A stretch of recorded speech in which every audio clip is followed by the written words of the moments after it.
मेरा नाम मोहम्मद इरफान है। मैं रेडी लगाता हूँ। ये लड़ाई जो है ना अन्याय के खिलाफ न्याय की है। ये षड्यंत्रकारी है, टुकड़े टुकड़े गैंग वाले हैं, ये है वो है, लेकिन हम इस देश से प्यार करने वाले लोग हैं। पुलिसिया और डंडे की ताकत से और जबरन मेन मिनिस्ट्री मीडिया के पैसे और रसूख के माध्यम से गरीब की आवाज़ को दबाना चाह रहे हैं। हम उसी की लड़ाई लड़ रहे हैं साहब। कि लड़ाई ऐसी लड़े कि दुश्मन भी तुझे ख्वाब में देख के डरे। लड़ाई ऐसी लड़े कि दुश्मन भी तुझे ख्वाब में देख के डरे, तेरी नामौजूदगी में भी तेरी मौजूदगी से डरे। जितनी चाबी बरी राम ने उतना चले खिलौना, हंसते हंसते रोना सीखो, रोते रोते हंसना। हम राष्ट्रीय संघ सेवक के और मोदी जी के हिंदुत्व को मानने से इनकार करते हैं, क्योंकि हम स्वामी विवेकानंद के हिंदू की पूजा करते हैं, अल्लाह की तरह उन्हें इबादत करते हैं। साधुता, पवित्रता और दया भाव किसी की निजी संपत्ति नहीं। आज धरने को 1 महीने हो गए पूरे, सरकार सुन नहीं रही है, आपका क्या कहना है इरफान? सबसे पहले आपके श्रोताओं को और दर्शकों को हृदय की गहराइयों से जय श्री कृष्णा, सलाम, सत श्री अकाल और जय भीम। मेरा नाम मोहम्मद इरफान है। मैं इस देश की मेहनत का आबादी का एक हिस्सा हूँ। रेडी लगाता हूँ। पिछले 1 महीने से बराबर इस धरने पर 300 रुपये की आय छोड़ के मैं आता हूँ। पीछे से मैं बिहार का रहने वाला हूँ। हम कहने का मतलब ये है कि हम बराबरी की इस बात को कह रहे हैं कि ये लड़ाई जो है ना अन्याय के खिलाफ न्याय की है। समझ रहे हैं? आप हमारे को कुछ भी कह सकते हैं, जो कहना चाहे आपने। तकरीबन 1 महीने में मेन मिनिस्ट्री मीडिया के माध्यम से कहा भी है कि ये षड्यंत्रकारी है, टुकड़े टुकड़े गैंग वाले हैं, ये है वो है, लेकिन हम इस देश से प्यार करने वाले लोग हैं। समझ, राजा राम मोहन राय के मानने वाले लोग हैं, स्वामी विवेकानंद के मानने वाले लोग हैं, स्वामी रामकृष्ण परमहंस के मानने वाले लोग हैं, मानवता और भाईचारा के मानने वाले लोग हैं, ब्रह्म समाज के मानने वाले लोग हैं। कहने का उपदेश ये है कि आप 1000 गालियाँ हमें दे दीजिए, लेकिन बहनों को न्याय दे दीजिए। हम ये देखते हैं तो बड़ा अजीब सा लगता है कि हम क्या कर रहे हैं। हम ये कर रहे हैं साहब कि अगर विश्व के पटल पे नाम रोशन करने वाली बेटियां अगर अपने न्याय के लिए में 1 महीना अगर सड़कों पे बैठेगी, समझ रहे ना, तो इस देश की मेहनत का आबादी का वो 90% हिस्सा न्याय के लिए कहाँ जाएगा?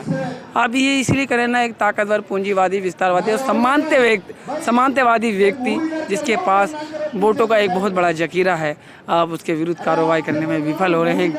आप एक अनैतिक दबाव ले रहे हैं और हम आप पे एक नैतिक, सामूहिक और गांधी के तरीके से आप पे एक इंसानियत वाला दबाव बना रहे हैं। लेकिन आप पुलिसिया और डंडे की ताकत से और जबरन मेन मिनिस्ट्री मीडिया के पैसे और रसूख के माध्यम से गरीब की आवाज़ को दबाना चाह रहे हैं। हम उसी की लड़ाई लड़ रहे हैं साहब, और लड़ते रहेंगे। क्योंकि देखिए, इस पर मैं एक बात बताता हूँ। शाहीन बाग की जो महिलाओं के बारे में मेन मिनिस्ट्री मीडिया कहता है, वो 90 साल की एक बिल्किस बानो, मेरी बड़ी माँ, उन्होंने जिस तरीके से मजबूती से लड़ाई लड़ी कि जालिम के दमन को अपने दामन पे ना पड़ने दिया, तो उन्होंने एक मिसाल दी। समझ रहे हैं? उस मिसाल से आज ये हुआ कि देश में बड़ी स्तर पर महिलाएं सड़कों पे आती है अपने हक और अधिकार और राइट के लिए लेके और अपने आवाज़ को लेके। तो इसीलिए मैं कहता हूँ कि लड़ाई ऐसी लड़े कि दुश्मन भी तुझे ख्वाब में देख के डरे। लड़ाई ऐसी लड़े कि दुश्मन भी तुझे ख्वाब में देख के डरे, तेरी नामौजूदगी में भी तेरी मौजूदगी से डरे। लोग हमें कहते हैं कि बड़े मुखर होके बोलते हो, डरते नहीं, तो हम कहते हैं जितनी चाबी बरी राम ने उतना चले खिलौना, हंसते हंसते रोना सीखो, रोते रोते हंसना। तो हम तो साफ कहते हैं, लोग हमें कहते हैं बड़े बेबाक रहते हो, बड़े मुखर रहते हो, क्या जीने की तमन्ना नहीं है?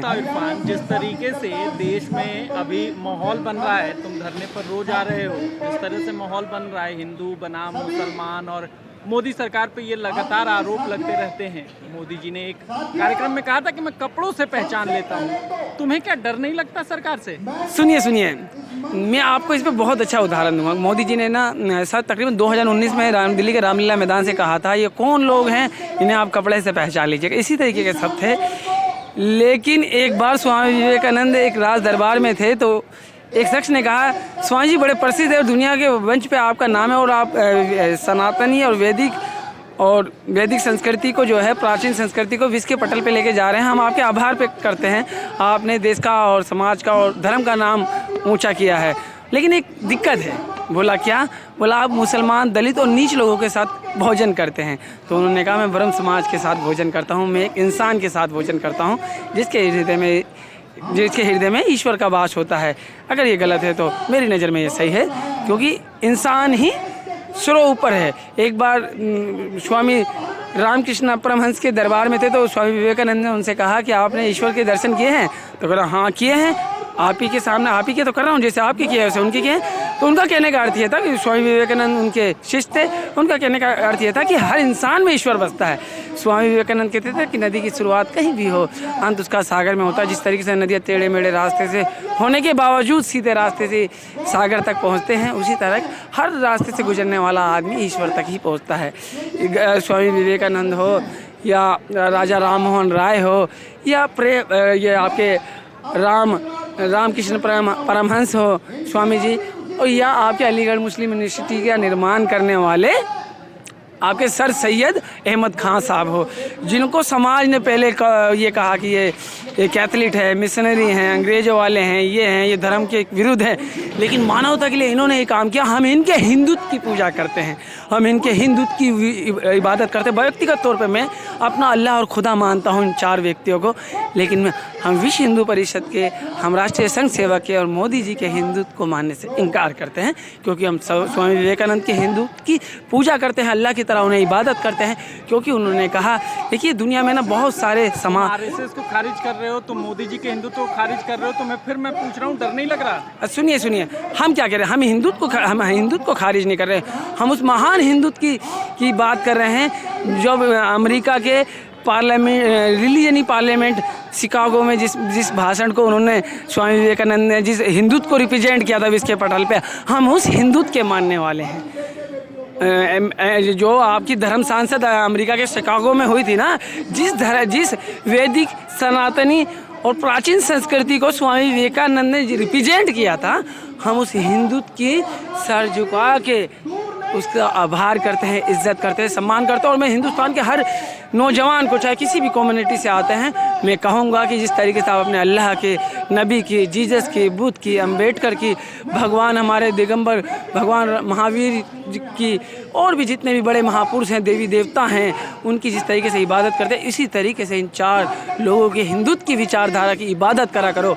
क्योंकि मैं ये जानता हूँ, क्योंकि अगर मैं मुस्लिम ना होता तो मैं स्वामी विवेकानंद, रामकृष्ण परमहंस और राजा राम मोहन राय के हिंदुत्व को अपनाना पसंद करता। और भविष्य में अगर मुझे इस्लाम छोड़ना पड़ेगा तो मैं इन्हीं के हिंदुत्व को अपनाऊंगा, ना कि हिंदू महासभा के, ना कि राष्ट्रीय संघ सेवक के, ना नरेंद्र मोदी जी के, ना विश्व हिंदू परिषद के हिंदू को। मैं हिंदुत्व धर्म पर अपनाना पसंद करूँगा, उन विचारधारा को जिन्होंने विश्व के पटल पर ये कहा साधुता और पवित्रता और दया भाव किसी की निजी संपत्ति नहीं। मैं उस हिंदुत्व का पुजारी हूँ। बहुत धन्यवाद।